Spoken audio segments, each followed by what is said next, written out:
Good evening. This is All India Radio Kohima. I'm Jonas Yantan with Evening News. The headlines. Nagaland Governor Jagdish Mukhi says Nagaland is emerging as promising state in the country. Nagaland Chief Minister Rio says Village and Ward Adoption Committee program is an innovative program. As many as 100 monuments will be lit up with G20 logo tomorrow as India formally takes over the G20 presidency. And Commissioner of Police Dimapur issues restrictions in view of VVIP visit to Nagaland. Now the news in detail. Governor of Nagaland Jagdish Mukhi has greeted the people of the state on the occasion of 60th Statehood Day. In his message, the governor said, since attaining statehood, the state has experienced unprecedented progress in every sector and emerged as one of the promising states in the growth narrative of the country. On the occasion, the governor lauded the pioneers and leaders who have contributed immensely in shaping the state of Nagaland. He said, as we celebrate 6 decades of statehood, we look back and take pride in all triumph in the face of daunting challenges.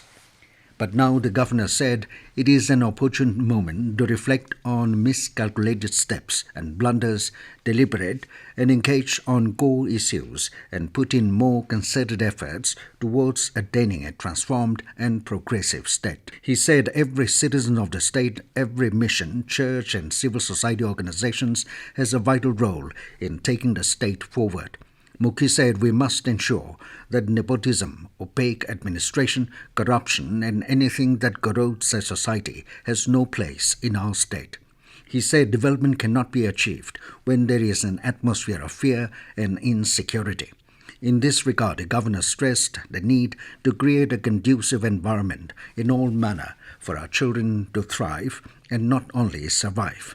He also emphasized on the need to empower the youth and make them job creators so that they can contribute to the economic development of Northeast India in general and Nagaland in particular. Stating that the impact of any development can only be felt when its fruit reach the lowest strata of the society, Mukhi said one of the priorities of the state government is to reach out to those weaker sections of the society to bring them under the ambit of the development to make them stakeholders of our development initiatives. The governor further asserted that women empowerment is fundamental to the progress of any society and no nation can progress socially or economically if its women are left behind. In this, Mukhi stressed on the safety and gender equality of the women to take the society towards progress and prosperity. Meanwhile, the governor's message will be broadcast in both primary channel and FM Dragopan at 7:30 tonight.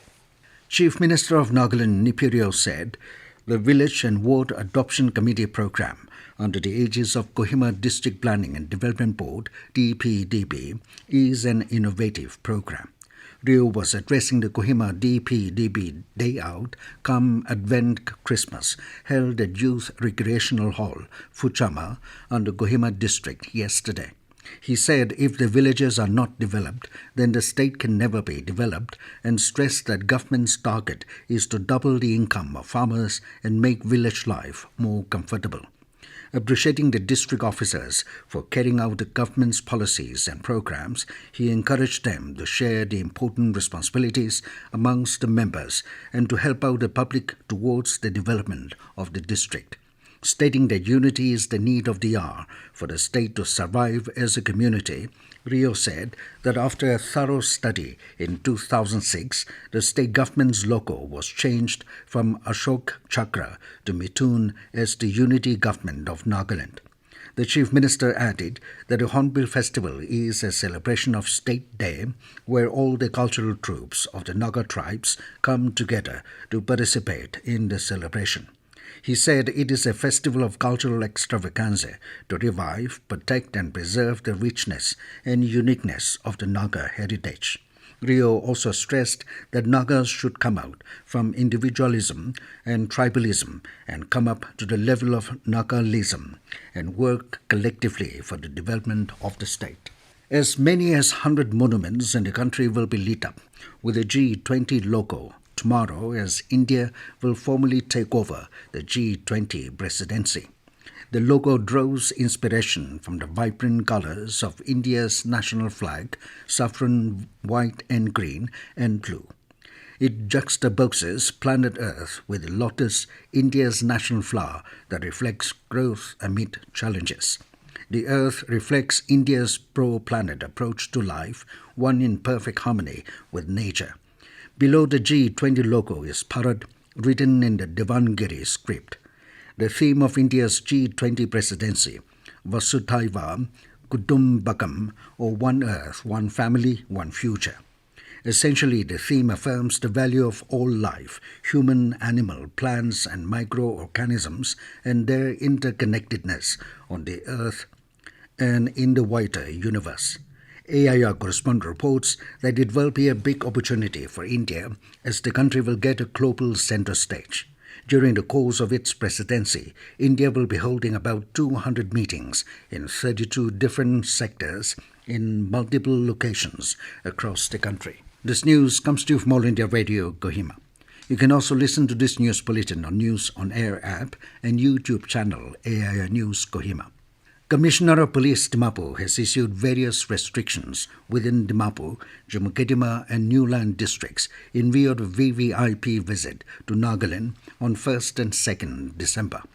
An order issued by the Commissioner of Police Dimapur, Kevituto Sope, stated that use of any kind of remotely piloted aircraft like drones will be prohibited. Conduct of any kind of firing practice by security forces, civil police, central police, private firing range, or any civilian holder of licensed arm is also prohibited. Further, bursting of firecrackers will be totally banned in these areas. Nagaland government has identified additional 100 four-wheeler taxis and 50 two-wheeler taxis with drivers' information in order to facilitate smooth travel of passengers during the Hornbill Festival. Informing this, Nagaland State Transport Department said that details on the taxis and drivers are registered in the Go Taxi service app for online taxi bookings. It also informed that passengers can avail this facility through the Go Taxi app available in Google Play Store. Meanwhile, Jio, the official media partner of the Hornbill Festival 2022, will be providing free Wi-Fi service to all visitors during the Hornbill Festival at Kisama Heritage Village. In addition, Jio will be providing high-speed internet broadband at the Media Felicitation Center at Kisama, including dedicated line for live streaming and CCTVs for security alert at the Media Center. To access the free Wi-Fi, one can switch on Wi-Fi on their devices and select Jio Wi-Fi. Enter mobile number and generate OTP. Enter the OTP and start browsing. Central Bureau of Communication Field Office Kohima, under the Ministry of Information Broadcasting, will be organizing a multimedia exhibition on Azadi Ka Amrit Mahotsav at the Second World War Museum Campus, Kisama. The exhibition will be held from 1st to 10th December. It will showcase the important events and personalities of India's freedom struggle and also the central government's 8 years of service, good governance and welfare of the poor. Photographs will be displayed in both standard and digital medium. The stall will also introduce an online educational game, Azadi Quest, a patriotic puzzle game which tells the story of India's freedom struggle, highlighting key milestones and heroes, whereby players are presented with a colorful journey of India's independence from 1857 to 1947. And now to end the news, here are the main points again. Nagaland Governor Jagdish Mukhi says Nagaland is emerging as promising state in the country. Nagaland Chief Minister Rio says Village and Ward Adoption Committee program is an innovative program. As many as 100 monuments will be lit up with G20 logo tomorrow as India formally takes over the G20 presidency. And Commissioner of Police Dimapur issues restrictions in view of VVIP visit to Nagaland. That is all we have in this evening news bulletin. Good night.